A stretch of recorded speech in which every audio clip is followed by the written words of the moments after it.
Robert Clary kept secrets as he watched Hollywood turn stories into rumors and whispers. However, in his last days, he finally spoke out about the horrific death of Bob Crane, a mystery that had long plagued television history. The violent death of Crane, who was once beloved by fans worldwide, shocked everyone. A lot of people tried to figure out what happened, but nobody ever found out. The secret truth that Clary had been hiding was eventually exposed by his calm might. The world was left in utter shock by the revelations he made regarding Bob Crane's fate, and his comments shed light on the shadows cast by that fateful night. Let us unveil the long-kept secret. An A-lister who did life his way. Bob Crane's life was a whirlwind of glitz and glamour, complicated intrigues, and the muck and mire of personal indulgence. The life of Crane, who was known to millions as the brilliant Colonel Hogan from the smash hit TV series Hogan's Icons, sounded utterly enchanted. However, he was a man whose career success, fame, and smiles were all masked for the favors that brought him both fame and tragedy. Crane had set up a lifestyle that many people admired. Robert, Deborah, and Karen were his children from his marriage to Tertian, whom he had wooed in high school. Featuring a doting spouse, a doting father, and an actor at the height of his career, the film at moments seemed to embody the classic American dream. On the other hand, Crane's stardom allowed him to indulge in a different aspect of his character. Women flocked to him because of his charisma, excellent looks, and famous status, and he wasted no time indulging them. Whether it was his self-assurance, his grin, or his stardom, women made him seem attractive. People would meet him, hang out with him, and eventually wind up in his personal photo and video archive. In contrast to many others, Crane lent into the jest rather than hiding it. Putting everything in place captivated him, compiling a unique collection of problems that became a hot topic in his life. Sony videotape gear salesman John Henry Carpenter lent him a hand with this peculiar pastime. The future host of Family Feud, Richard Dawson, was a friend of Carpenter's and had extensive connections in the entertainment industry. Long before the internet made effects like this ubiquitous, Carpenter had access to cutting-edge technology, and, with Crane, he investigated the realm of recording. This was more than just a pleasure for Crane. It was an outlet for him to talk about his life in an unfiltered, unguarded manner. Everyone who worked with Crane knew him for his gesta. Robert Clary, one of his co-stars, previously stated that it was completely irrelevant. His personal life was his own. According to his professionalism while filming, Crane was a movie star in their eyes because he never missed a scene, always delivered the goods, and radiated charisma. Many others around him perceived grounds to pronounce judgment on his decisions, even though they were his alone. Nonetheless, Crane's existence was certainly not ignored. A shadow of his hidden romance started to cast a shadow over his career. He started dating Cynthia Lynn while she was on Hogan's Icons. In the pilot season, portrayed the role of the alluring clerk Helga. Patricia Olson took over the role of Hilda after she departed, and she quickly became an integral component of Crane's unique narrative. Sigrid Valdis was Olson's stage name. She wed Crane in 1970, not long after he severed ties with Anne. The children of Crane and Olson were Scott and Anna Marie, but the union was fraught with difficulty. The amount of control Carpenter had over Olson's husband became more unsettling. She witnessed the significant time the two men spent together, engaging in their peculiar obsession with documenting and preserving women's stories. The tension between Crane's marriage, his Gemütlichkeit, and his specific requests for favors was substantial and influenced his later years. Hollywood, on the other hand, was less lenient. The decisions made by Crane were detrimental to her image-obsessed assiduity. Super Dad, a Disney picture in which he portrayed a doting father concerned about his son, was one of his family-friendly roles. However, behind the scenes, Crane would sometimes share the personal images he had taken with acquaintances. His carelessness and lack of concealment hurt him. The National Enquirer and other tabloids followed up on his jokes and painted a very different picture of the man that millions of people had lured into their living rooms each week after hearing rumors about him in the hallways. Robert, his son, thought his dad made the worst mistake by showing his life to the world. Compendiums were authored by Crane, who had even annotated them with the names and descriptions of women. Involving them on set was risky and undermined the positive image that the production company was trying to promote. Others perceived the harmless amusement that Crane found as a form of criticism. However, Robert now saw his father's pursuits as potentially harmful or even cruel. Perhaps as an attempt to alleviate the disappointment he felt when his career hit a wall, he saw his father as nothing more than a guy who loved women. No cameras were hidden or scenarios were forced by Crane. Everyone was on board with it. Even though Robert felt he was relying too much on this part of his life to make up for an increasing sense of loneliness, he never saw it as a negative. It was just a natural aspect of his dad's personality. Indeed, Robert relived memories that brought a smile to his face. Deep Throat was one of the most infamous pornographic films of 1972, and his father took him to see its debut when he was 21 years old. Crane saw it as pure amusement, a parallel universe where he could relax, have fun, and be himself. Although Crane relished these luxuries, his career was taking a nosedive. After Hogan's icons expired, TV went on to other things. The aesthetic climate was changing, and his once fascinating qualities now seemed out of place. As opportunities dwindled, Crane found work at Regale Theaters, a world away from the Hollywood spotlight he had once dominated. The light that shone on his stardom was fleeting, though. A world where the halls were narrower, the platform lower, and the certainty of the acclaim less definite confronted the man who had once captivated an audience with his allure. It was a nuanced adjustment for someone who enjoyed the spotlight. The complexities of celebrity are memorialized in Crane's story. For countless people, he embodied Hogan, a hero, a guide, and a symbol of intelligence and power. His loved ones saw him as an addict who couldn't control his need for companionship, validation, and excitement. Ever. In an unintended attempt to distinguish his public charisma from his private pleas, his fixation on documenting every aspect of his life, from his family to his inner struggles, created a chronicle of his identity. The terrible conclusion of unresolved goodbyes, secrets, and betrayals. In the past, Bob Crane had been universally beloved. He had captured the hearts of TV cult fans worldwide with his charisma, excellent taste, and easy smile. However, his life had grown convoluted, beset with broken promises, heated disputes, and perilous Gemütlichkeit, hidden behind the horse loaf and the spotlight. The once popular entertainer was struggling to put his life together by the late 1970s, after having made millions of people laugh. His second marriage was taking a nosedive. Disputes and icy silence have taken the place of the once-present affection and tenderness. He was also seeing a decline in his once promising career. No longer was he the charismatic star of a smash successful television series. Rather, he was merely making cameos on shows like The Love Boat. The light at the end of the tunnel was fading from the gleam of fame, and Bob Crane had little chance of starting over. Yes, he had already made arrangements. After performing his light romantic comedy Beginner's Luck at smaller theaters, Crane decided to purchase the rights to the play. He hoped to re-establish himself in the entertainment industry with the play as a stepping stone to a new theatrical career. Just weeks away from his 50th birthday, he decided it was time to start over. Crane contacted his oldest son, Robert, only 2 days before he passed away. He voiced some strong views throughout that call. He intended to divorce Patty. John Carpenter had been entangled in his personal life, and he also wished to cut relations with him. Despite his past friendship, Carpenter was now more of a liability, casting an ominous shadow wherever he went and causing unending chaos wherever he went. Crane was hell-bent on making a change, on escaping the mayhem and finding a new place to call home. But that opportunity, by no means, occurred. Carpenter apparently couldn't manage the rejection when Robert's dad tried to bring him down, according to Robert's later beliefs. The two men got into a heated disagreement in a Scottsdale cafe the night before Crane passed away, according to substantiations, after Carpenter accompanied Crane to Arizona. Carpenter was being retreated from after being treated like a mate. Robert said it was as if Carpenter had been passed over like a nut, as if he had been abandoned. Bob Crane was set up to die just hours after that altercation. Barry Vassell, an operative from Scottsdale, made a call that would alter the course of history on June 29, 1978. He and his colleague were in Phoenix when news of a terrible crime broke. Unit 132A of the Winfield Apartments was where Bob Crane's body was found. The situation was officially crowded when Vassell arrived. Victoria Barry, a young actress who had been scheduled to meet with Crane earlier that morning, was among the police in attendance. There were many imperfections at the crime scene. Not long after that, Robert, Crane's son, showed up, alongside Bill Goldstein, the actor's lawyer, and Lloyd Vaughn, the actor's business director. Instead of being held outside, they were free to roam the residence, touching details, looking at effects, and purposefully leaving behind hair, fingerprints, and remnants. There would never be a case when Robert would let this blunder derail. This impurity may have hampered the hunt for the killer, he noted times later. Returning his gaze to it, Vassell continued. His belief was that the damage was modest, despite the fact that he acknowledged the incident wasn't managed in the most controlled way.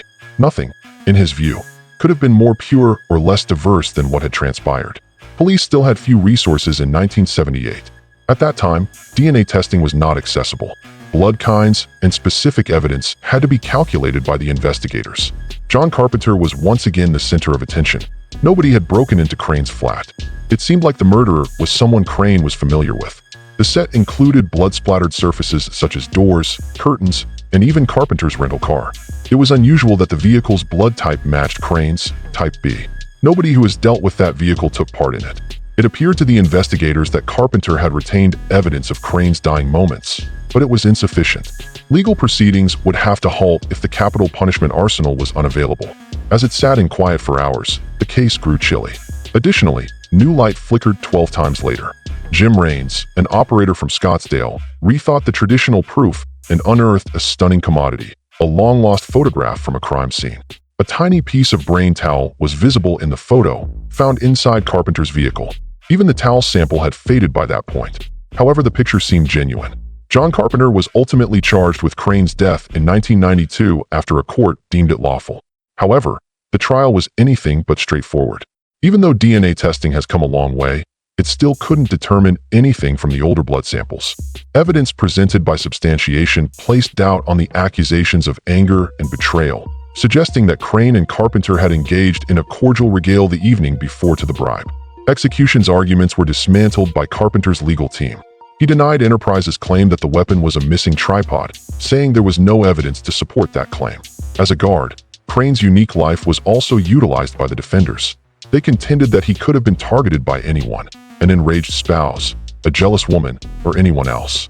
Crane has a wide network of contacts, and some of them were violent. Detective Vassal Noe was still of the belief that a jealous nut was behind it all. Crane, in his recollection, was mild-mannered and uncompetitive. He had known women who liked him, not hated him. Questions in Noe became less pressing as time passed. Arizona Public Servant John Hook persuaded the county attorney to reopen the matter in 2016. He was able to obtain the previous blood samples and send them to Bode Cellmark Forensics, a renowned laboratory that has handled high-profile cases such as O.J. Simpson and John Benet Ramsey, 1999. Simpson, please. It was a bold decision to authorize an intelligence analyst to evaluate evidence in an unsolved cold case. Unhappiness pervaded the devastating outcomes. A previously discovered joker was found during testing, but most of the results were negative, came up empty. The once mercenary type clung on tight, and the others stayed silent as well. Thought Carpenter looked embarrassed. Understood, Detective Vassal. Similar sentiments were plaguing Robert Crane, who couldn't help but ponder about his mom, Patty. His father passed away while Patty was going through a divorce. The divorce would cost her a lot, though. However, she would be entitled to receive everything if her husband passed away. Robert cast doubt on the matter, but the investigators paid little attention to his suggestion. The entertainment industry gathered to pay their respects at Bob Crane's funeral. In Westwood, California, St. Paul the Apostle Church was full to the brim with approximately 150 mourners. Patty Duke, John Aston, Carol O'Connor, and Crane's former co-stars from Hogan's Icon were among the famous faces that were present. An item worth suffering for was bestowed upon the man at the burial after he had sought love in irresponsible places. Once and for all, he was bound by love. However, it is true that tranquility was not easily achieved after death. Crane's relatives began to drift apart. Without informing his first family, his widow Patty removed his remains from their original burial site. She and her son Scott went in a different direction by making a website that sold Crane's personal videotapes. The move stunned many, and even though Scott later apologized and closed the point, it was too late. He was so intent on eradicating that aspect of his father's story that he destroyed his extensive print and video collection. Instead, he shifted his attention to honoring Crane's accomplishments, with the hope of seeing his father elected into the Radio Hall of Fame someday. Robert Crane, meanwhile, maintained a cold relationship with his step-siblings. His mother and sisters opted to remain silent, unwilling to discuss the painful past that had left an indelible mark on them. Robert felt both uneasy and strangely silenced. In most cases, family members are able to communicate, recover, and eat together while holding hands. The Cranes, on the other hand, kept quiet about it, burying it under periods of separation and loss. However, the narrative was far from over for Robert. No sign of Carpenter. Patty had vanished. Many of the individuals who had previously supported the tragedy had passed away, but he retained the ability to solve the mystery. Never could he let it go. Admitting his ignorance, he stated that he was unsure of how to proceed. There was still no way to reach the diversity. It was like a heavy shadow that wouldn't budge. Hollywood glitz, horselock, and charisma abound in Bob Crane's life. However, it concluded violently, shrouded in mystery, and left a family fractured and bewildered. Even after all these years, the mystery surrounding his murder in Scottsdale remained shrouded in mystery. Who was it that became an enemy, the friend? Did someone else emerge from the fog? Nobody knows for sure. All that is left is a picture of a man who once had everything and yearned for a fresh start. Whomever was prepared to make adjustments never had the opportunity to do so. A meter formed by heat, sun, and silence was the fat exurb of Phoenix. Scottsdale, Arizona, in the Sonoran Desert, was once a haven for the wealthy who wanted to get away from the colder rural corridor, thanks to its abundance of opulent resorts and mansions. Valley of the Sun was a cherished nickname among Arizonans. Even on the hottest summer days, people went about their day as if the heat were an inherent part of the season's allure. That was the beginning of June 29, 1978. By noon, the mercury had risen well above 100 degrees, and the shimmering air above the streets gave them a deserted, otherworldly appearance. A number of overweight locals sought refuge from the scorching desert fires inside thick walls and vibrating air conditioners. A dreamy stillness pervaded the air. Still, the most terrifying thing could have broken that dream. One of Scottsdale's apartment buildings had called the cops that fall. The megacity fell silent when the sound of what seemed like a normal check was suddenly broken by the arrival of the police. They entered a first-floor flat that was so dark and horrific that it rendered them speechless. Lying on a bed was a man's lifeless body. His shirtless physique, toned muscles, and neatly styled swab and pepper hair betrayed his history of self-care. But it wasn't. There were 2 severe rips on the side of his skull, and a strand of electrical wire was coiled around his neck. The pillow under his head was soaked with blood as it trickled down from the ceiling and crashed against the wall. There was no distrust caused by the brutality of it all. This was no random event. It was the inevitable conclusion. The execution took place. The Windmill Regal Theater's director, Ed Beck, was quickly summoned by the police to assist in the victim's identification because the flat belonged to the theater. It seemed unsolvable at first. There was just too much harm. Turning his head to stare at the man's side of the face, Beck showed him indecent respect. Bob Crane lay lifeless on the bed. No ordinary man was Bob Crane. As the charismatic and hilarious lead of the 1960s sitcom Hogan's Icons, he became famous to millions of Americans as a TV personality. However, his story had reached its horrific climax on this hot Arizona fall. Shock gurgled over Hollywood and beyond as news of the execution spread like wildfire. How could a famous and beloved person wind up violently murdered in a mundane Scottsdale apartment? The life that investigators set up as they delved deeper was more complex and worrisome than anyone had ever anticipated. Unbeknownst to the world, Bob Crane had a secret existence behind his sunny disposition and charisma. His suckers loved him for his charm and wit, but deep down, he was obsessed with something that altered his life trajectory. A plethora of Polaroids, negatives, and rolls of pornographic material filled his dressing area, as he had been diligently amassing photographs, films, and recordings documenting his encounters with women. Even his closest associates knew. Robert, his son, would later say that his father's private life was inviting, but that it was also a place where coitus obsession was rampant. The boundaries between want and fame were porous for Bob. His unique personal circumstances caused his once brilliant career to start falling apart. The man who had once been at the pinnacle of Hollywood's golden graduation was slowly but surely falling. Going from leading roles to supporting ones, his formerly brilliant light becoming murkier in the shadows of his underground life. He had officially entered a decline in his career when he passed away, abandoning not only a life untreated but also decades of unanswered questions. Both the brutality and the mystery surrounding the execution were shocking. Nobody had anticipated it, and no one could pinpoint exactly who was to blame. Tests were administered, rescheduled, and reviewed multiple times. In an effort to piece together the mystery of that fateful night, books were written, suggestions were shared, and a film was even made. But for him and his family, particularly his kid, the case came to a definitive end. The void that the unanswered questions created has never been filled. The terrible manner in which Robert Crane lost his father wasn't the only thing that hurt. Additionally, it pertained to enduring the incessant inquiries. After the fog of inquiry faded, he would write about the fight. Terms like check have limited significance when the variety was under lock and key. As time went on, the burden of the unresolved mysteries became an integral part of their existence. There was more to Bob Crane's tale than just an execution mystery. It was also about a guy whose life had been very varied, having spent time both in the spotlight and out of it. He was beloved by millions for his role as the charming internee Colonel Hogan, who charmed the pants off of the hapless Nazis on television. Meanwhile, he was a man fighting his own demons and the consequences of his own decisions, which had diminished the success he had formerly enjoyed.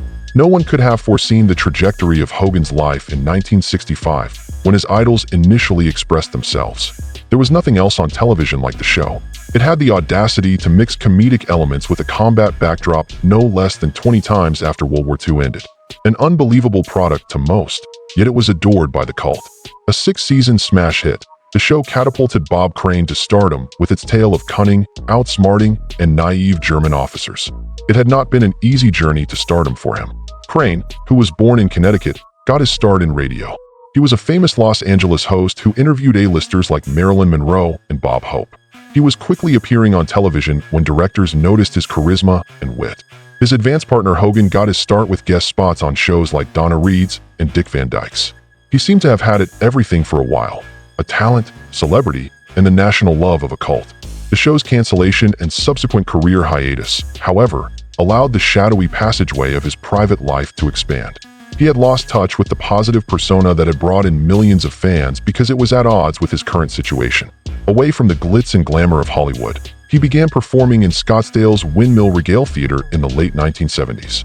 Additionally, there was that June day when the desert streets of Scottsdale were silent, and the name Bob Crane will henceforth be associated with mystery, tragedy, and unsolved mysteries in addition as Horsloft and charisma. Even after more than 40 years, the case is still considered one of the most eerie unsolved mysteries in Hollywood.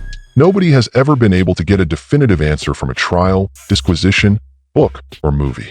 After a life filled with both genius and scandal, he died as a result of a crime about which no one speaks. Not only does his achievement live on in his memory, but so does the regret of what may have been. With the help of his suckers, Bob Crane will reenact his role as the charming and hilarious Colonel Hogan. He will forever be remembered by his loved ones as the guy whose life was cut short, leaving an unanswered series of questions that time could never fully resolve. The Valley of the Sun, where streets in Scottsdale used to be deserted in the middle of June, is haunted by the memory of that fateful day, the day that Horsloft's life, celebrity, and death were abruptly ended, leaving behind a tale as eerie as the desert stillness. In 2003, Robert Clary had already decided. His gift to memory would be quiet and heartfelt. He refused to partake in rumors or lend his voice to reports that sought to discredit Bob Crane. His refusal was firm and unwavering. To what end could anyone find fault with him? To him, we weren't from here. Those who paid attention to the real Crane story were deeply hurt by the so-called biopic that was presented. A man who had departed from this world and left scars attempted to have his qualities diminished in that picture. The solution was obvious to Clary. That kind of conversation would not include him. In 1978, after Bob Crane was put to death, the members of Hogan's Icons had privately vowed to one another. They made a pact to only interview him if they could rave about his positive qualities. They wished to shield his legacy from the world's reduction to captions by honoring his generosity, kindness, and gift. A lot of people came out because of that agreement. Reproach, not virtue, was what the world craved at times. Nonetheless, there were many who held out hope that Clary may eventually join him in his voice. Arlene Martell, an actress who had made multiple guest appearances on Hogan's Icons, was approached via patience and continuity. She was friendly and accommodating throughout the interview, and she even volunteered to contact Clary on our behalf. We couldn't help but smile after reading her note, even though the answer remained unchanged. Even though it was less formal than before, he was courteous. Yet, a stopgap is a sweet honey, and we kept it alive. By 2008, we had collected a plethora of additional interviews and correspondence with individuals who had collaborated with Clary, individuals he had known and trusted during his tenure at Hogan's Icons. It was our last-ditch effort, but we had a list of names he could retrieve. A meticulously worded letter detailing all of the contributors from the past was sent to him by me. The commodities market also evolved through time. An answer has finally been found. He offered us a commodity instead of agreeing to an interview or even a phone conversation. Yes, a letter written by hand. 2 full runners brimming with anecdotes, memories, and introspection. Clary emphasized in the letter how much he had appreciated Bob Crane's assistance. He said Crane was a consummate actor who rarely flubbed lines and made everyone on set feel at ease. He did, in fact, remember their light-hearted political arguments. During discussions, Crane, the only Democratic amid mostly egalitarians, would shout out in excitement. In a playful manner, Clary would mock him, pointing out that changing his voice from baritone to high soprano would not validate his argument. The atmosphere would instantly brighten as they would chuckle. Clary also made passing reference to the life of Bob Crane, but instead of passing judgment, do it with kindness. He only said it was Crane's lifestyle.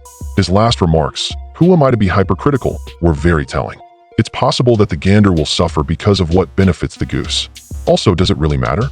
Those final two words aren't important. They bore the brunt of his emotions despite being crammed in almost as an afterthought. The decisions that Crane made were all his. No one had the authority to diminish his entire existence to their standards. At its core, this was Clary. Instead of being critical or gossipy, his tone was one of empathy and understanding. Gently, he emphasized that people transcend their own blunders and personal hardships. Kindness was what it meant. In his life, he preached a basic yet lovely message. The people you meet who are kind deserve your whole attention.